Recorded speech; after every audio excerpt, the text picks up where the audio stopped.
क्या आपको ऐसे लगता है कि आप कोई गलत रास्ते पर हो, पर शायद हो सकता है आप उस गलत रास्ते से कुछ सीख भी रहे हो। वो शायद आपको अभी नजर ना आ रहा हो। और गलत रास्ते का मतलब ये नहीं है कि आपकी लर्निंग का एंड हो रहा है।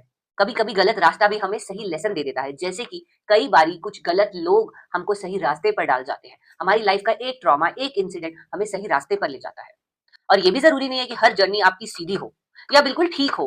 कई बारी हमारे लाइफ में स्ट्रगल्स आते हैं, वो रास्ता हमें सीधा और सही नहीं लग रहा होता उस टाइम पर। अगर आपको उस टाइम पे कोई कंफ्यूजन है, तो इट्स ओके कि अगर आपको फील हो रहा है कि आप गलत रास्ते पर हो। गलत रास्ते का मतलब गलती, बुराई नहीं है हमेशा। जैसे कि एक रॉन्ग टर्न भी कई बारी हमें सही न्यू डायरेक्शन में ले जाता है, कुछ न्यू चीज एक्सप्लोर हो जाती है हमारी। हैंगमैन हमें यहाँ पर वही बता रहा है, रास्ता नहीं दिखाता हमें। ये पॉज, पर्सपेक्टिव, रीडायरेक्शन के बारे में बताता है हमें। कभी कभी गलत लगने वाला रास्ता ही हमें सही जगह तक ले जाता है। गलत दिखने वाले लोग हमें सही डायरेक्शन पर डाल जाते हैं। तो it's okay to be on the wrong path sometimes. हम सबको लगता है ना, अगर रास्ता गलत या ऑफ हो गया तो हम शायद गलत हो गए। नहीं, पर टैरो का ये हैंगमैन आज आपको ये बता रहा है, गलत रास्ते का मतलब फेलियर नहीं होता। कभी कभी वो सिर्फ पॉज होता है।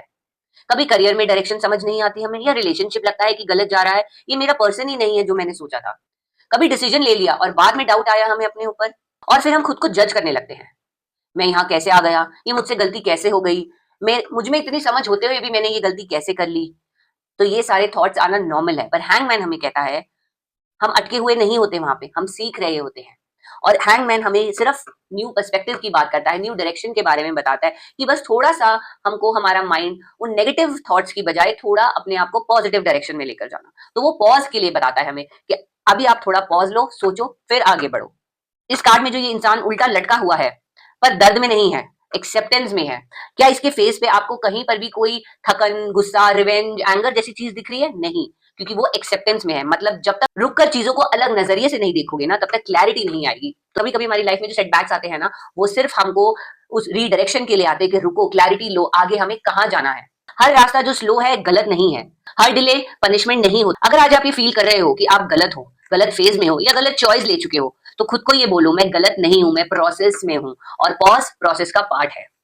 सही रास्ता हमेशा स्ट्रेट लाइन नहीं होता। स्ट्रेट लाइन तो सिर्फ हमारे डेड होने पर ही आती है, वरना हमारा ग्राफ हमेशा ऊपर नीचे चलता रहता है। कभी कभी थोड़ा भटकना भी पड़ता है हमें, ताकि हम अपनी असली डायरेक्शन पहचान सके। तो इसी तरीके से अगर हमारी लाइफ में कुछ गलत लोगों से हमारा एनकाउंटर होता है ना, तो उसका मतलब है हम अपने लाइफ में जो सही लोग हैं उनको वैल्यू कर सके। तो it's okay to be on the wrong path, क्योंकि वही रास्ता आपको सही जगह तक लेकर जाएगा। रॉन्ग पाथ कभी हमारा टाइम वेस्ट नहीं करते, वो हमें सिखाते हैं, बट नजरिया आपका होना चाहिए सीखने वाला। तो इस वीडियो को सेव करें अगर आज आपके मन में कोई अपनी डायरेक्शन को लेकर डाउट है या अपनी ली हुई चॉइस को लेकर डाउट है।